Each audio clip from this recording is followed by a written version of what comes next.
Hello and welcome to another episode of the War Report. We're back talking about the Iraq situation, the Iran situation. I'm not really sure which to call it because it heavily involves both. It's not exactly like we bombed Iran, which I'll get into that. I think it's a bit odd given some of Trump's threats that we didn't. I'm glad we didn't, but of course the big news this week is Iranians fired I would say about a dozen or so missiles what some of the more conservative estimates are at a empty U.S. led coalition base or near empty U.S. led coalition base in Iraq. I believe it's ironically enough the Al Assad air base in the Al Anbar province, and then they fired some rockets at some positions in Kirkuk, which is the Kurdish control area of Iraq, while not firing any missiles at any U.S. forces in eastern Iraq or any of the Shia populated areas.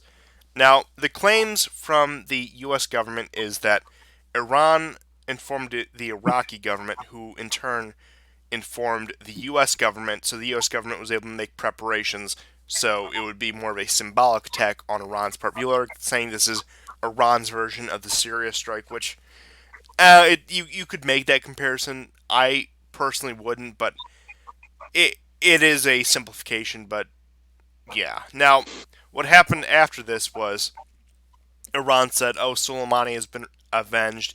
Trump said, "Oh, great, this is our off ramp," pretty much in his 9 minute speech about it, and saying, "Oh, yes, we killed the terrorist. Now is the chance to get out." And where we are today is the resolution for the U.S. troops to be removed from Iraq by the Iraqi parliament went through.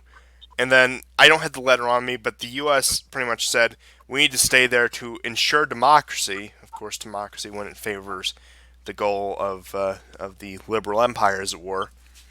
And we're not going to abide to this, and we're going to keep our troops in Iraq because we need to defend liberty and we need to defend this country from Iran. Now, just going back to the missile attacks, I don't think they were symbolic. I don't think they were saving face. I would say they would more appropriately be a warning shot that we have missiles. They can do this. They can hit there, there, and there. We could have hit your forces. We could have hit the Gulf oil rigs. We could have flattened Dubai, which that was one of the ones that was going around. But we chose just to fire a few warning shots at you, and it could be worse next time. I think that's what they were going for. And then what I do find interesting, not that I'm like angry that he didn't do this, is Trump said any more attacks in the U.S. by Iran will destroy those 52 cultural sites, and lo and behold, that hasn't happened yet. Yeah, I mean, Trump, of course, any astute observer, somebody that doesn't have Trump syndrome, knows that he says these. He always has tried to be unpredictable, but I think anyone who's paid close attention to Trump also can sometimes recognize when he's being vitriolic, when um, it's just a lot of hot air, and he's not going to do it. He's trying to take them on. If you unpack that statement, it kind of appeals to, like, highly insular Americans who literally think, like, what does all this shit even matter? Yeah. I mean, it's kind of ironic, like, that the leader of the Western world, and it was Western civilization that created the museum. Literally, we didn't have museums. No civilization actually created a museum. And with the West, the reason for it is, of course, it's a tradition of the burial and the importance of the burial, and that's tied in with the museum, with relics and so on. But it's a secularized form, and civilizations like Egypt and China or whatnot never did that. So it's ironic that, like, there are Americans like, woohoo, blow them up.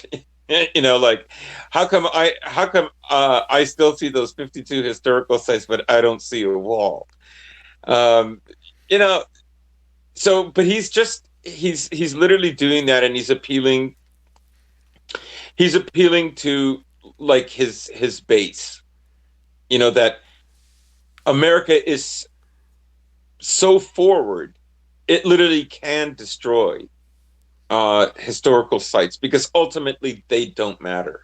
Like ultimately, America is still number one and still America's world. Yeah, and we can resurrect. We can build a McDonald's on top of that.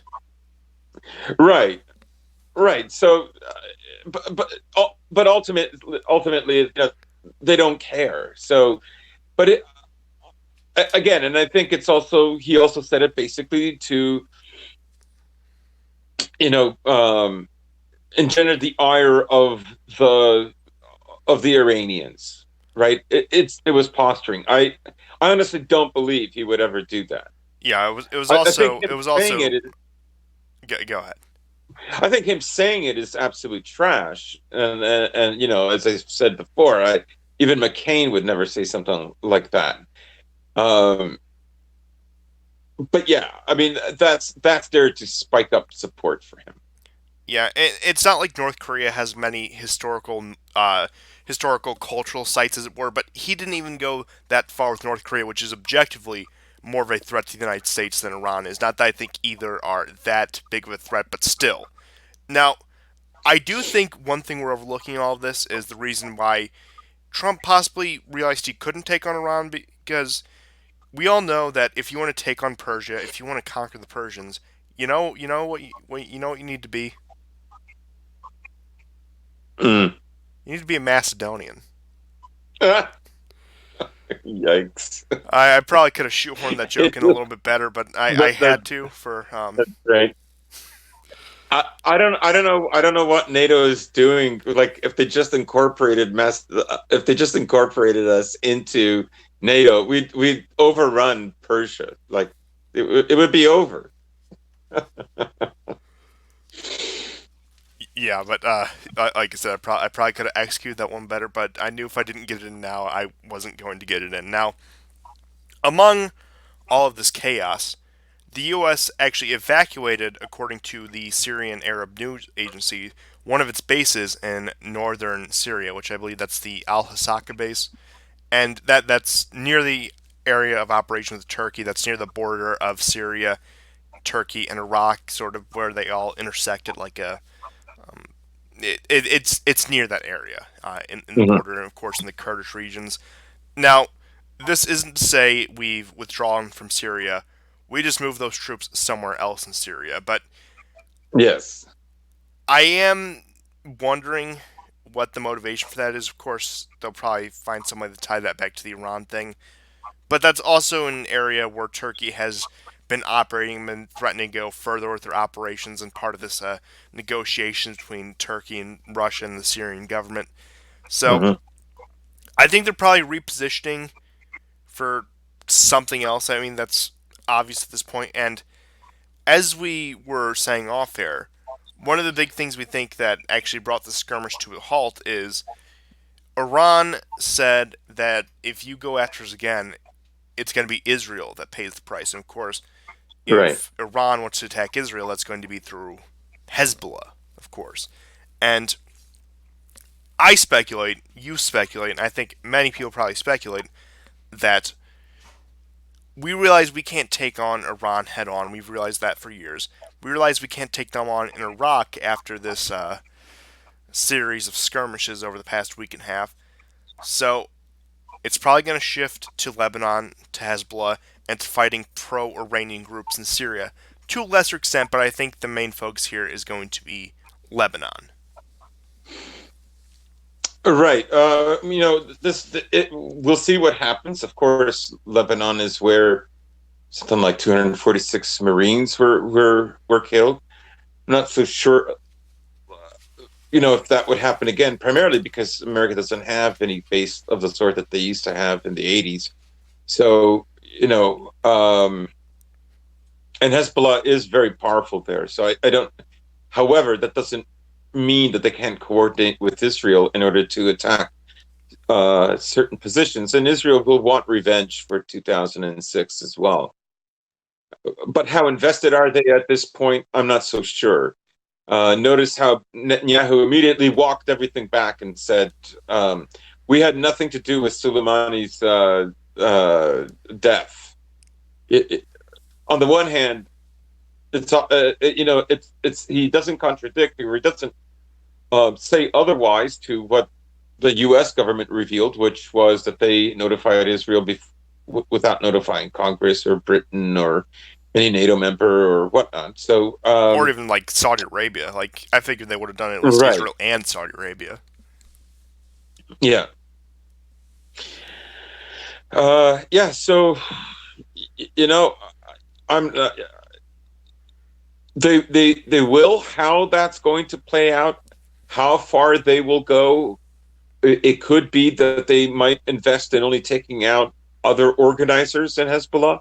Soleimani was killed, but another sort of, I guess, Iranian militia, or probably it would be more accurate to say Shia militia in Yemen, was also targeted but survived or managed to evade the missile attack. So I thought it was actually another America, Quds Force officer that they targeted, or was it just a Shia militia leader? yeah, you know what? I swear to you, I knew this morning, but I forget now. Anyhow, this was almost simultaneous with what they were doing with Soleimani. So, but it didn't work out. So I think Lebanon, we can probably expect that, and we could probably expect coordination with Israel in order to achieve that. And of course, things are already heating up with an apparent arms convoy that was destroyed by Israel on the border with Iraq and Syria. Um, this was pretty major. Um, I don't know how big the convoy was. I know 12 vehicles were either destroyed or damaged. So yeah, I mean, we are going to see some kind of escalation, or at least the current escalation will be maintained. When we did the show on the weekend last weekend, I said that nothing ultimately is going to change. Like Soleimani's death isn't going to fundamentally change the relationship between the U.S. and Iran. Most of it is really there to create, rage and a sense of impotency in Iran, and to provoke Iran to strike, you know, beyond its capabilities, beyond its ability to withstand a retaliation. And all of this, in the backdrop of all of this, is of course more sanctions. That's one of the ultimate purposes, because America will, if they have to create a situation that already exists in Yemen, to have starvation as a way to foment the breakup in a civil war within Iran in order to achieve their ends, right? Um, so, there you have it. Now, it is also interesting because I did see reports. Now, I don't know how long these will last, if they will last, if they're even true, that Pompeo pretty much gave marching orders at the State Department don't communicate with any Iranian opposition groups, including MEC. Now, that may just be like a temporary measure for de escalation, and we may go back to doing that in a month or so, if not less. But that is something to consider, that they may be biding their time, that they may realize we may have gotten ourselves in over our heads with the Soleimani assassination and the ensuing chaos, so we want to take a back seat for a couple weeks before we try anything new, before we try anything in Lebanon or Syria or Yemen, which is inevitably where it's going to be.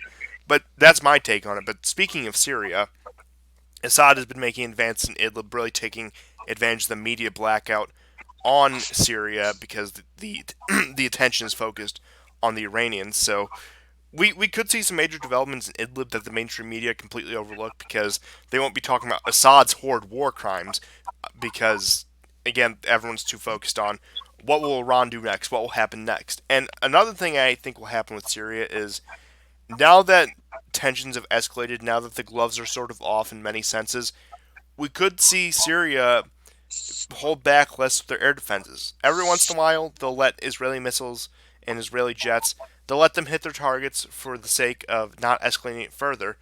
But now that things are like this, especially if they go after Hezbollah, we could see we could see the debut of the S-300 in use. We could see many other things.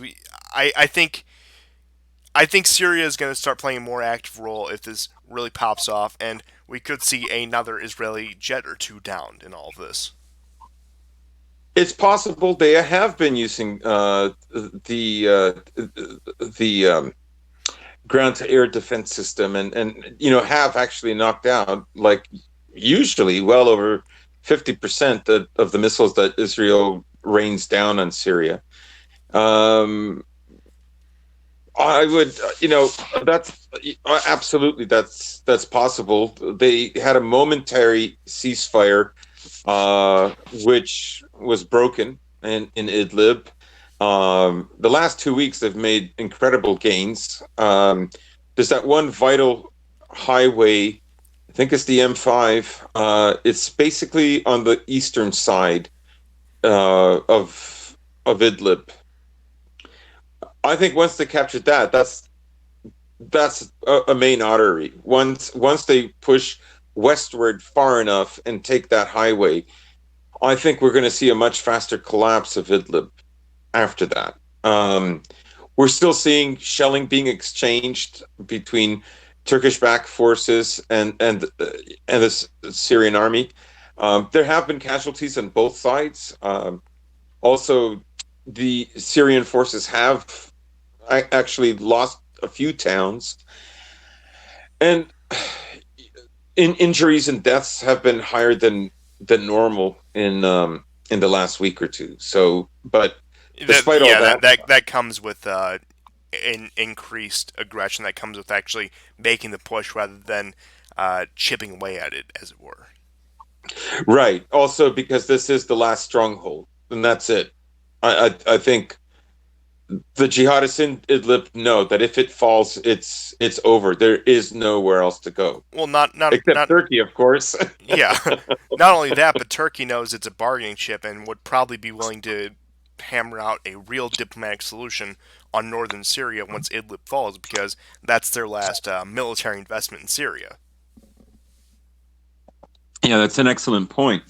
Um, it'll be interesting to speculate on how what the offer will be, because that's mainly a Turkmen area, who see themselves aligned and belonging more broadly to Turkic to the Turkic global culture. Um, so yeah, I mean I think that's a good point. Now, speaking of air defenses, I think we should touch on the other big story this week. Now, out of all the chaos, out of all the madness with the U.S. and Iran going back and forth, a Ukrainian passenger jet in Iran crashes. Now, of course, the Iranians claim it was an accident. We had nothing to do with it. The U.S. says, well, it got hit by Iranian missiles, but accidentally, of course. It's not like they did it on purpose. But I think one thing we can make out of all this, if the U.S. claims are true, that means Iran has shot down one more Ukrainian passenger jet than Russia has. Wow. They did it just to own Kolomoisky. Yeah, so it turns out Kolomoisky is partly owns this Ukrainian airline company. Um, I don't quite know what to believe about it. I don't know if this was a malfunction with the engine or not. On the one hand, the story that Iran gives is that the engine caught fire, that it showed signs of problems prior to takeoff, anyways, from the day before, and that once its engine was on fire, they like the video that you see of it blowing up in the sky. Of course, there's some videos where it just bursts on its own. There's no missile that hits it. Um, make of that what you will, but uh, it did turn around. It was having some kind of problem, and there was no distress call given. So obviously something was wrong with it. It turned around. Um, what's the likelihood that it was malfunctioning and an Iranian missile hit it? when in fact that area didn't have any missile systems flying from there into Iraq. There's something very odd about this, but before I don't want to get into the minutia of it because, of course, I think the narrative and the way it's spun in the media is actually more important. It took about 48 hours for them to claim that this missile was definitely Iranian, and even more importantly, that it was an accident. And you'll remember that in 2014, in the spring, when the Malaysian, I think it was, what is it, MH17 was downed. Uh, right away, it was Russia who did it, or it was the rebels, and it was absolutely intentional. It was not an accident. Couldn't be an accident, right?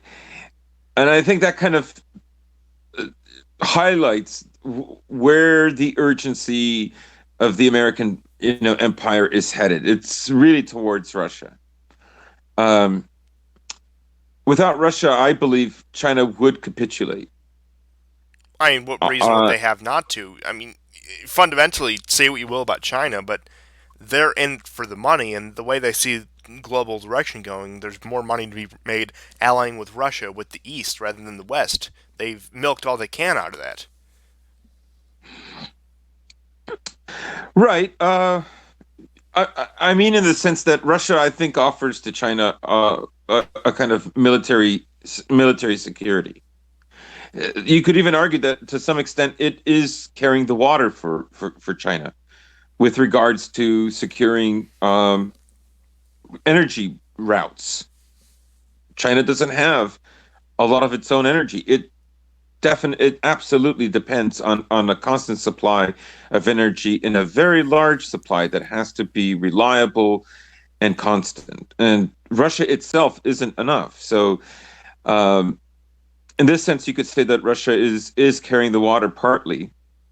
I mean, their interests overlap. So,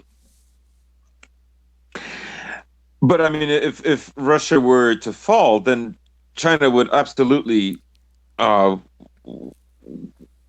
I wouldn't want to say fall in line because at the core of China is a fundamentally different culture that I think America does in some ways respect and know that it can't absolutely change it, that that's not possible. I But think that maybe but that bad it can comparison. work with. What's that? I think maybe I guess you could say bad comparison, but we'll do for the sake of the situation. A Saudi Arabia type relationship where they, Yes. yeah, Yeah. Yeah, I think that's a really good analogy. So, I mean, a really good comparison. So, yeah. So for me, the narrative about the attack is more important than what actually happened. Like the story that goes out there is far more important than the truth. Um, you hear you read other articles, for instance, that it was Russian-made missiles that did this. Like evil Putin gave a you mean call. like the second largest arms dealer in the world has a lot of arms around the world? Yeah, yeah. So it's kind of hilarious, but it's there to draw the animus towards Russia from the public, right? And that's why they'll always be a little bit more careful with Iran. I mean, they won't really openly dare to execute a Russian diplomat, but at the same time, because their goals and intentions are not that different than what they have for Iran when it concerns Russia, they find other means and other ways. And those other ways are through the exertion of soft power and the influence of Western media. So yeah, And Russia meant to, and Iran was an accident. yeah, and I think one last thing to close out this airliner story in particular, one thing we got to remember is this is a 737.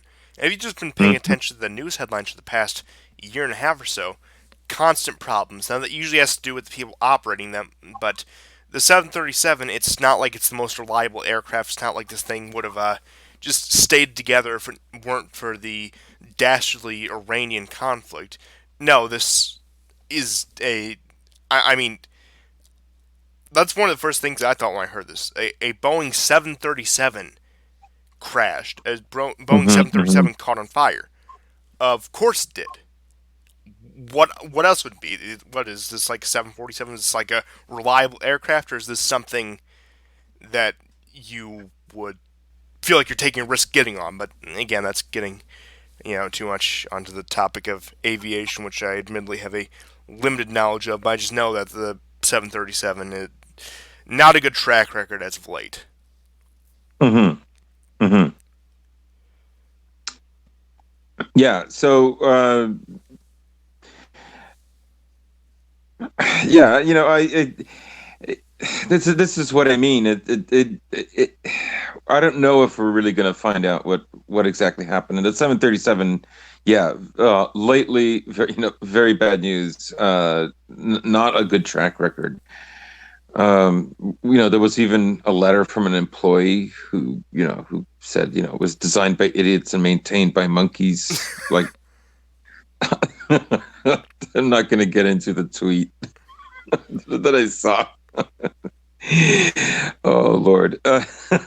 So, um, yeah, So I know this is kind of out of the blue. I didn't mention this before the show, but do you want to talk about the real hero this week? yeah. Let's do that. I think you know exactly. Tucker Carlson, who, for the second, if not third time, prevented war with Iran. He spent, I Mhm. mean, he's probably going to do it all week and has been doing it for the past week and a half. Has spent his entire platform using it to say, this is why war with Iran is a terrible idea. This is why we should not do it. I think it was Tuesday night, the night of the missile attacks, where he had guest after guest, whether that be former intelligence analysts, former military officers, uh, people who write for various things, various respectable foreign policy think tanks, as it were, and those are few and far between. But he spent the entire hour just about saying, I mean, there was one commercial breaking the whole thing, and of course had the breaking news and like the footage of the attacks going on right out of the gate. And of course you had the one guest, I can't remember who it is, saying ultimately Israel and Saudi Arabia need to take the lead on the Iran issue because it's their problem, which that's the closest anyone has ever come to saying on mainstream media that yeah, we fight wars on foreign interests. Yes, yes, and ironically, you're also seeing articles. I mean, this was just an op, so it was just it wasn't some official statement from Israel, but it does originate from a writer in Israel saying that Israel is sick and tired of being a pawn of America, Oh, and really? I wonder if the writer was which I think is hilarious because it comes on the heels of Netanyahu basically having a Freudian slip and admitting that they do have nuclear weapons and that they had absolutely nothing to do with Soleimani's death, even though it would benefit them. But they had nothing to do with it. yeah. Israel has been surprisingly quiet lately. I wonder what all that's about. Whether that be Very Netanyahu, whether quiet, that be very anyone. quiet. Um, Yes. Same with the Russians. Pretty much it is strange because everyone but the U.S. and Iran has been completely quiet on this. The entire world just sitting back and watching. Usually get these scenarios, people will come out against it. Now, been some chatter in Europe, but it amounts to nothing more than chatter, whether that be statements from France or Germany or whatever. China has shut up about it. No comment from Japan, again, a big energy partner with Iran, as we saw over the summer. No comment from any other East Asian country. Canada, their biggest comment was the fact that a few dozen people were Canadian on board that airline, but on the broader conflict, they've been quiet.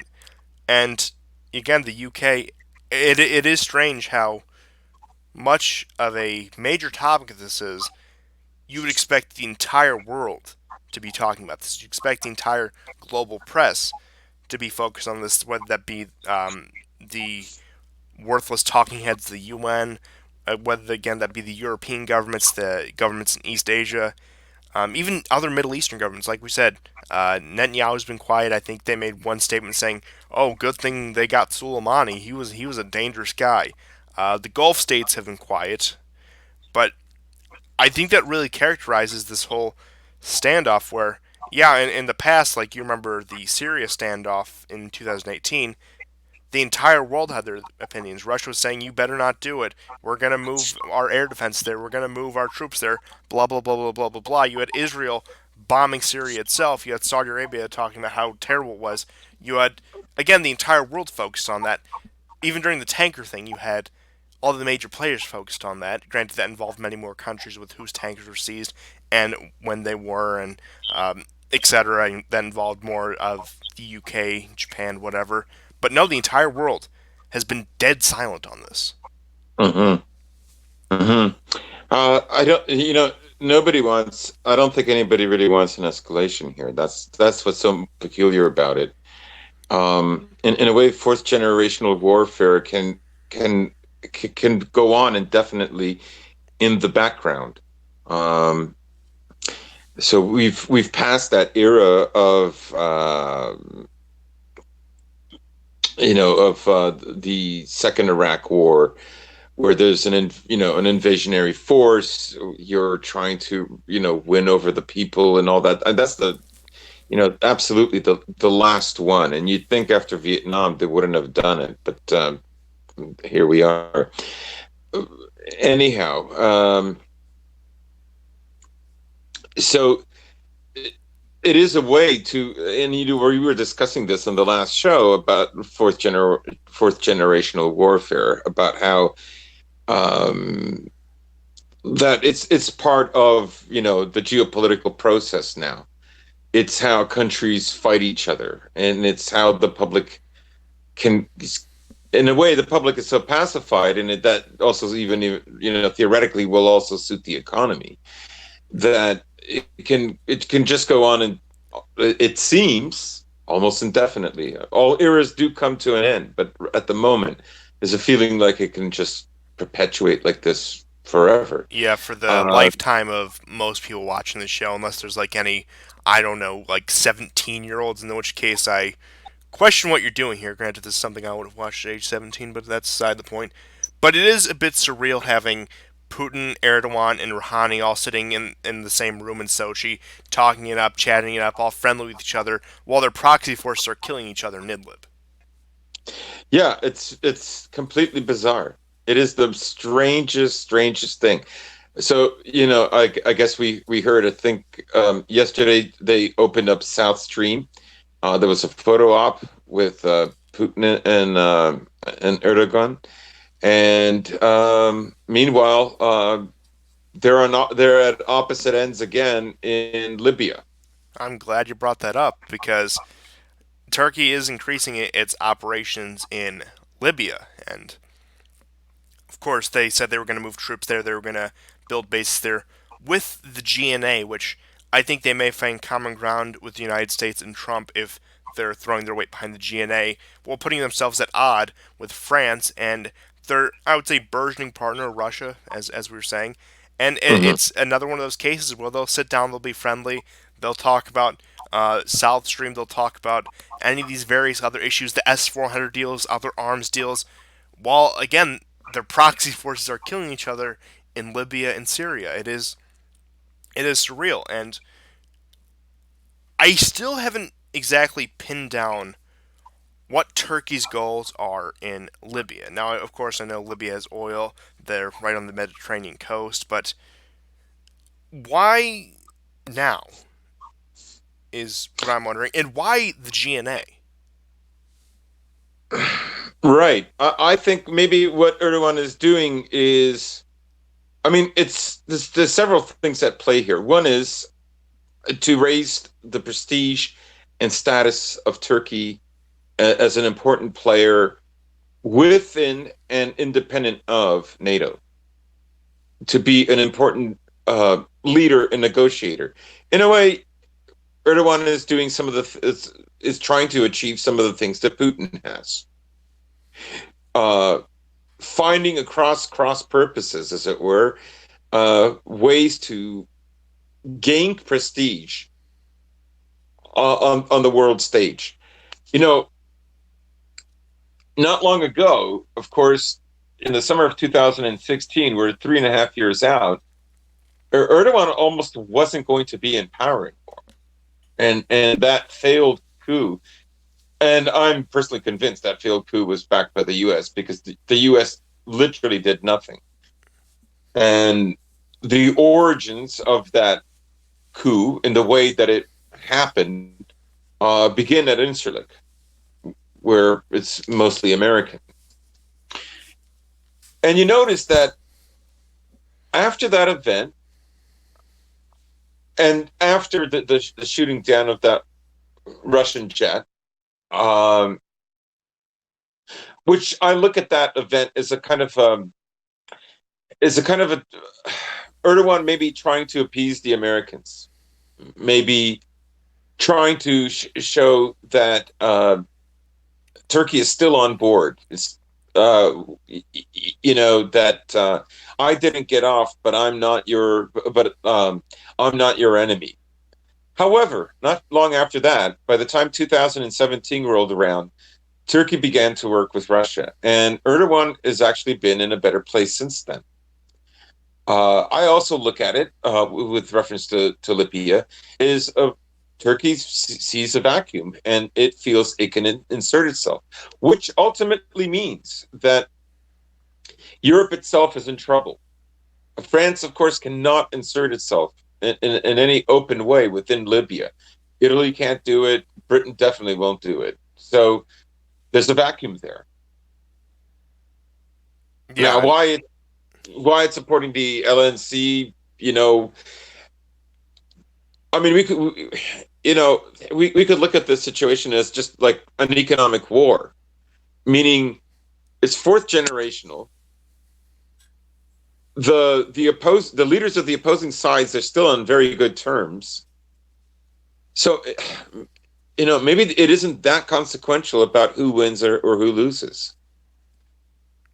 I don't know. That's still very strange to me.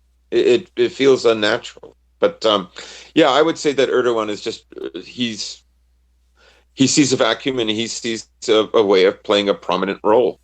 yeah, let's say Haftar finally decides to deliver the killing blow, which I've been expecting him to do for months. I would expect him to do that like back during the summer, and he completely wipes out the GNA. It still shows what Erdogan's willing to do, where he's willing to go, and the fact that yeah, he's willing to take that gamble, and he's going to act like Turkey is a major power, even if they aren't necessarily. Right, right. And again, I like to emphasize that it's prestige. It's gaining him prestige within the world there. We look at him and we look at Turkey through the way Turkey relates to us in the Western world. But his concern for prestige is in North Africa and the Middle East. It's not like Europe is important. He doesn't negate that. But ultimately, Turkey's prestige and how it fits in within the Middle Eastern and Islamic world is far more important. That's crucial beyond every other consideration for Turkey. Yeah, they're not exactly going to storm the Balkans again. The most they would do in Europe, and this is a bit of a stretch as it is they may push further into Cyprus. Now, there was some concern about that a few months ago, but I think that's mostly died down, and I don't think that will go anywhere further. I think there's too many machinations with Russia's relationship with Cyprus, Cyprus' relationship with the West, and Turkey in all that. But yeah, I think both sides of this, whether that be Russia, whether that be the West or NATO, are willing to turn somewhat of a blind eye to Turkey inserting itself into places like Libya and Syria to a lesser extent, but into the Middle East and North Africa because, again, they're too valuable not to have, so they're willing to tolerate more brashness, I guess you could say. Right.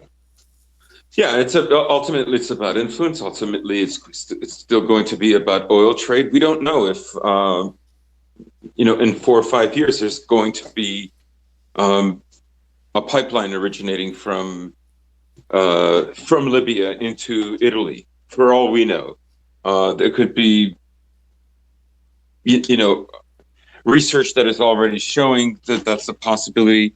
I'm going out there, but I just want to open up the notion that there's other things at play here that Erdogan could be investing in that we don't know about. You know, he's pretty much has power locked down in Turkey. Now people talk about how, oh, the opposition takes power in Ankara, which it is a bit interesting. It seems like, especially with leaders like that, the opposition usually controls the urban areas. And you look at Russia, the mayor of Moscow is actually of an opposition party. Same with Ankara. I mean, look at DC and Trump if you want to go that far. It seems like now it's not like DC would ever go Republican, but for the sake of the point I'm trying to make here, it seems like the capital city, its local government, is usually controlled by the opposition party for whatever reason. Yeah. It's not that much of a point. It's not that much of a blow to these regimes, as it were. Of course, like unless you're like in a one-party state like China or Vietnam, where they're all going to be Communist Party officials. But still, it seems like when you go to a capital city, especially outside the West, the opposition party seems to control it. And I would say that not only the capital city, but also other major cities like such as St. Petersburg or um, Istanbul, as it were. But uh, yeah, and seeing as he has Turkey pretty much under his sole rule, give and take here and there, of course, it's not going to be absolute rule. And with him being relatively younger for a world leader, not in his 70s yet, I see this continuing throughout the 2020s. And his successor, again, it goes back to the same question with Putin. That's where it's really going to be decided. Now, I don't know enough about Turkish internal politics to say who his successor will be, but I imagine he probably has someone groomed. He probably has someone of a similar mindset. But there is that possibility the right person could get in Turkey and swing it back into the West, into the NATO sphere, even though by that point NATO may be too fractured, the West may be too fractured for Turkey to actually go back that way. So, we could be considering that he's pushing so much eastward that he's biding his time, Hmm. anticipating a not even a collapse, but a major weakening and NATO being defunct in all but name before I swinging think he back already west. sees it. I think he's already predicting it. And I think his cooperation with Putin is probably the biggest tell, because people expected relations between Turkey and Russia to absolutely sour um, after that plane was shot down, and they didn't. In fact, it was Turkey who wooed Russia to have the South Stream rebranded into the Turk Stream, because that stream was supposed to go to Bulgaria. It was going to avoid Turkey altogether. And I mean, there probably would have been, um, other pipes that would have originated from Turkey, from Bulgaria going into Turkey.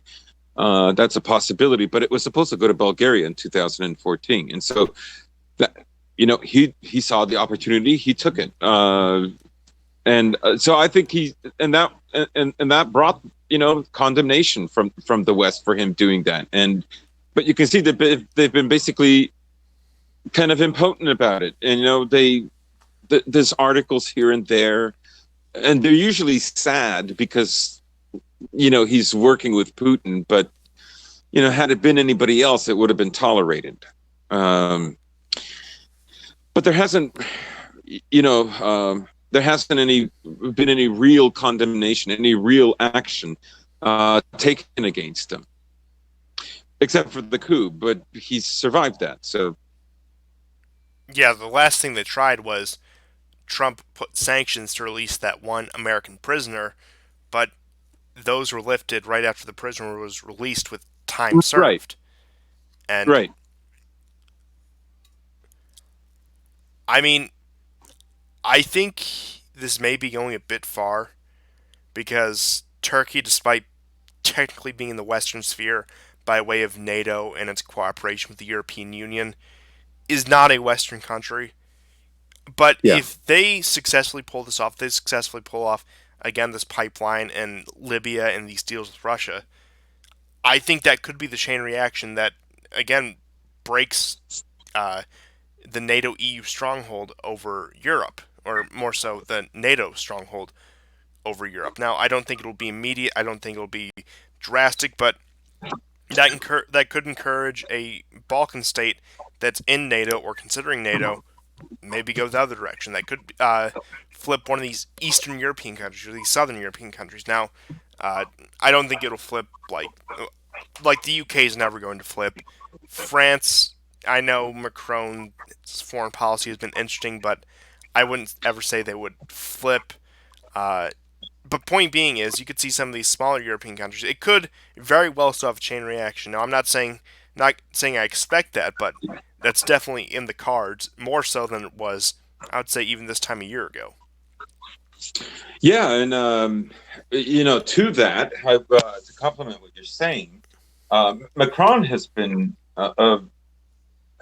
linked to praise for Orban, and for Orban working with Russia. I think Macron is serious. He wants some kind of rapprochement with Russia, and this is creating ire within Poland because apparently Macron had criticized Poland for being too antagonistic and standing in the way of better relations with Russia. So again, we're seeing Poland being isolated with new laws to deal with anti-Semitism and of course repatriation, as it were, of Jewish property within Poland and so on. So Poland again has to see where has to juggle this this juggernaut, mixed metaphors, between Russia on the one hand and NATO on the other hand. And I wonder just like how far it can go. I see it basically staying with NATO to the end. Yeah, and It will never flip, and it will suffer the consequences for it. As long as there's conservatives within Poland that are that disagree with Macron, that that the world of the Soviet Union and its era have passed, and we're living in a fundamentally different Europe. That is the Europe that has to decide between the U.S. and its offshoot Britain on the one hand, and China on the other hand. Macron is actually trying, in his own way, of keeping Europe kind of independent and in a kind of independent position from being swallowed up between these two great forces that now are I'm pressing gonna on push either back on side. that one. I'm gonna push back on Okay. that one because I think what we figured out here is Macron is a Duganist. Right. Oh, I love. For you guys that don't know, it's a hilarious account on Twitter. I don't know. I forget the name of it, but it's something like It's Soviet Israel did 9/11. Yeah, yeah. Russia. No, communist Israel did 9/11. But I've seen them sometimes just post Russia did 9/11. But as long as Poland has these their own sort of conservatards that will always side with NATO no matter even though they have more gay parades than Florida or Georgia, um, they're wedded to it. They're wedded to it, and frankly, they've got a lot to lose, and They don't have. They haven't, and they probably will not adopt the position that Hungary has. Hungary's been very successful, or rather, Orban has been very successful at playing both sides for some years now. So, Now, I'll give a couple things on that. Now, I expect we've seen this happen already.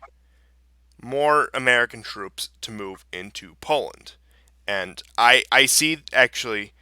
I don't think they'll abandon Germany because I think there's even just symbolic something about Germany being occupied for as long as we can because I think just the presence of U.S. troops, they're not even the threat of force, but just the idea that a foreign power's occupied Germany for almost a century now is symbolic and is demoralizing to um, any German independent flair, as it were. But I think they're going to mhm. start doing that to Poland to solidify their control over it. And as you said, I think they're going to ride until the end if they continue on the current trajectory they are now. But I have seen some positive news in the polling that I believe they call themselves the Confederation Party. At least that's what translates to in English. Has been rising in the polls. They rising in the polls, but uh, they are more. I wouldn't say they're a pro-Russia party, but they don't have this really anti-Russia flair that the Law and Justice Party has, and that the establishment conservatives in Poland have. And they're again less sympathetic to the U.S. and they're almost, as we described, that third position where they want a separation from both, and probably would favor more inter-European cooperation from a conservative, traditional point of view rather than the liberal institution of the European Union. But again, that's getting into details. But that's definitely one thing I think. If there's hope for Poland to get out of this mess, it's through a movement like that. Now, how successful will they be? Their polling has been decent, but that remains to be seen. Hmm. Yeah, I mean, Poland has its own kind of magapeds that the U.S. has. They're called magapeds now, but basically they're like the same people who supported Bush. Um, Ultimately, they say they're against, you know, certain liberal agendas, and they'll argue with them, but they'll always argue from the way liberals framed the argument. So they end up having to prove that they're the more ethical liberal, or the more liberal, or the actual liberal, and so on. And Which is weird considering the Polish population. I mean, of course, there's external influences as we were just discussing, but look, if you try to do that in the West, and especially in the Anglosphere, a lot of people are like, oh, that's actually not liberal. Like, if you made actual conservative or illiberal arguments, but the Polish populace wouldn't react that way. So, yeah, like I said, I understand there's the U.S. UK pressure on Poland, but the Polish population, it's not exactly they're unsympathetic to some of these ideas, to many of these ideas that we would put forward, that of course the Confederation Party would put forward, which is why, again, they're rising in the polls. But um, yeah, so I think there's hope in that sense, but again, I'm not going to say anything definitively. In Poland, it may be too occupied, as it were, to truly flip, barring some major shakeup of American power. mhm. Yeah, yeah. It's not. I mean, it's just it's not looking good right now. Uh, maybe Poland hasn't, thinks the game is going to play out a little bit more differently. Maybe that's this. I mean, ultimately, their decision is based.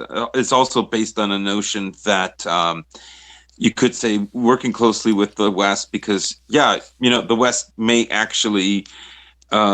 I don't want to say collapse, but degrade significantly, especially the EU after Brexit. That most certainly will happen, and that it looks at its cooperation with America as really, a better stronghold against any kind of future catastrophe. Uh, that will affect the EU and will affect, say, Poland on a more independent basis. But if, we'll see. And I think this ultimately goes to that Poland will be the grounds for the Cold War of Europe. It will be the battle of influence between, of course, the United States, the European Union, and Russia. And I think Russia, of course, despite the spat between Putin and the Polish government, which was admittedly odd, at least from my point of view, Hmm. um, I think strangely enough, the European Union is most likely to tolerate their cultural conservatism. I think they're least likely to push it on them. Sort of how they treat Croatia. They let Croatia exist. They don't really address, oh, they're such a backwards culture like that. Whereas, of course, the United States will. I think Russia, because now I don't think Russia will go as far, but I think just because of historical tensions going back centuries, they will pick at them that way. Now, granted, they won't do it from like the "oh, you're a liberal" to do it like how Putin was like, "well, I think you guys are being a little anti-Semitic." They'll throw dumb little comments like that out. Which, strangely enough, I think the European Union, specifically France, is in the best position to flip Poland, as it were. Which, again, talk to me 6 months ago. Talk to me 2 months ago. I don't think I'd be saying that. Yeah, yeah, excellent point. Um, yeah, I don't have too much to add to that. Yeah, I agree. But not much news out of Asia.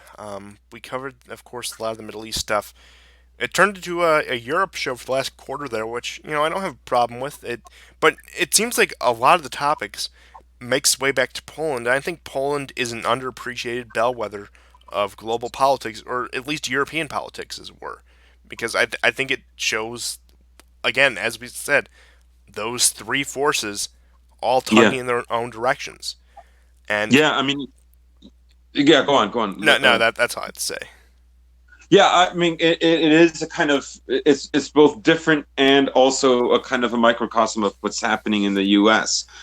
With this tug that's occurring. That is, before there's a possibility of Trump really ever going to war. I mean, I understand. I just want to be clear. I understand why there would be more animus from Americans towards Iran than there would be to Syria. Primarily because Syria is probably much less responsible for like whatever the inflated number of American deaths are, or Yeah, you talk to a lot of like any like people 50 plus, even if they don't like distinctly remember it, they know about the hostage crisis. They know about the back and forth, of course, the Iran-Iraq War, our support of Saddam Hussein during that war, some of the Shia terrorism groups that rose up in the mid '80s. They'll remember that, which creates that animus, which it goes back to Trump's tweet saying 52 cultural sites representing the 52 Americans held hostage, sort of thing. Right, right. Yes, of course. And there's that too, right? So I understand where it's coming from. And they always overlook the amount of times that, America literally interfered, assassinated, used the CIA to determine, like who the leader of Iran would be. They don't, I mean, ultimately, they don't see Iran deserves any kind of right. Um, uh, so what we're seeing is this like the so-called culture war against you know the authoritarian left that we remember that phrase from 2015, and by 2017 I think a lot of people had made the connection that American, and we said it many times on our show, that American imperial power is what sustains like this um I don't want to say because it sounds so cringy, but left wing authoritarianism or like liberal cultural hegemony, Or right? to, That to, is, to put it in like the terms that they've been used that conservatives have been using for the past 4 years, it sustains the political correctness. It exists because right. America's in that position where it can be the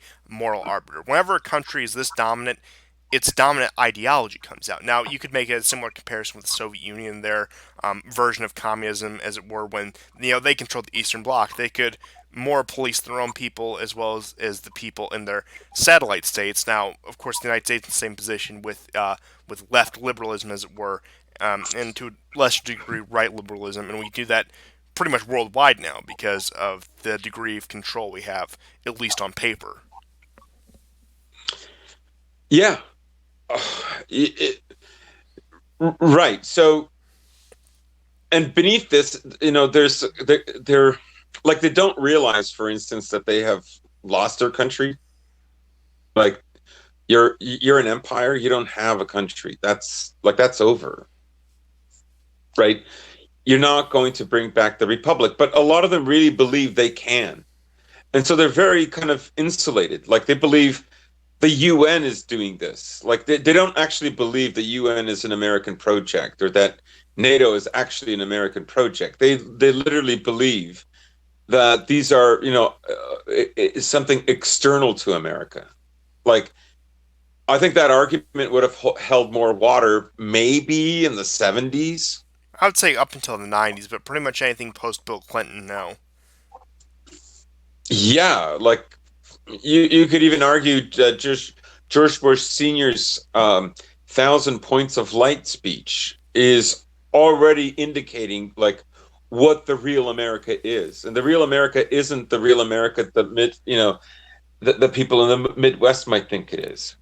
Yeah, So, it's not Pat Buchanan's vision for this country. It's, as you said, George Bush Sr.'s visions for this country. right. Right. And then Reagan just wasn't explicit about it, but, like, it still is the same. Like, that is who's ruling it. It's just they can afford to be completely open about it now, because the resistance to it is over. It's been conquered. And that's the funny interplay, right? Is that every time, like, the only way to stop it is kind of like a dramatic demotion of power and influence in the world. But ultimately, nobody is willing to give that up. And this is why we saw, like, a lot of the Groypers, ironically or unironically, support the strikes on Soleimani, on his assassination, or whatever strikes might come about in the future. There's this weird balance between people who, admittedly, I would say, do want to put these countries' interests first, do want to see America survive in a form that would be recognizable to their grandfathers and great-grandfathers, but they still can't let go of the attachment of the vast power we wield. Yeah. So, so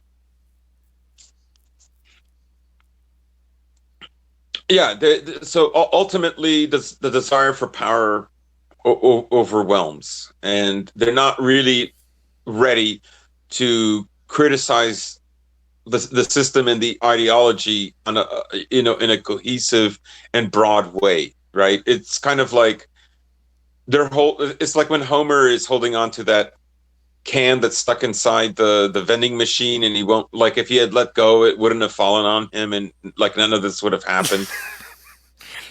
Yes. Right? But they can't help it. And if anything, that's what I learned in 2019, that fundamentally from 2003, nothing really has changed. Yeah, I mean, they're few and far between, but there's so few people who will actually admit that we need to completely turn internally. It doesn't matter, again, how much face we lose in the world stage. Our southern borders are getting stormed. That makes us look weak enough as it is. There's many people who don't realize that no matter what we do on the world stage, it will ultimately be meaningless if we can't salvage something out of what's left of this former republic, as it were. Mm-hmm. Yeah, I thought Richard Spencer had some great points this week, when he said that America has never been a nation state, except maybe between 1924 to 1944, maybe. Its entire existence has been, a kind of imperial one where it took over this huge swath of territory in what we call America today. It's always been imperial to some extent on this hemisphere, and then because of its incredible geopolitical position, almost completely unassailable, especially even up until 1945, almost unassailable in any kind of believable way, in any kind of really threatening way from external forces, but also because of technology, able to um, govern Europe and work with Britain. So yeah, it always has been an empire, and I think people have always thought it was a nation, but it hasn't been. Now, I will say this to close out the show. There's only one solution to all this. We need to bring back the Articles of Confederation. Let's go back to the beginning, square one, start over. Not even a president. That's where I'm at this point. Not Whoa. even a president. And I lied to you. I lied to you. I'm gonna end with another hot take. Jefferson Davis is the last American president to wage a defensive war. Thank you Wow. for tuning in, and this has been the War Report. See you guys next Thanks, time, guys. and goodbye. Take care.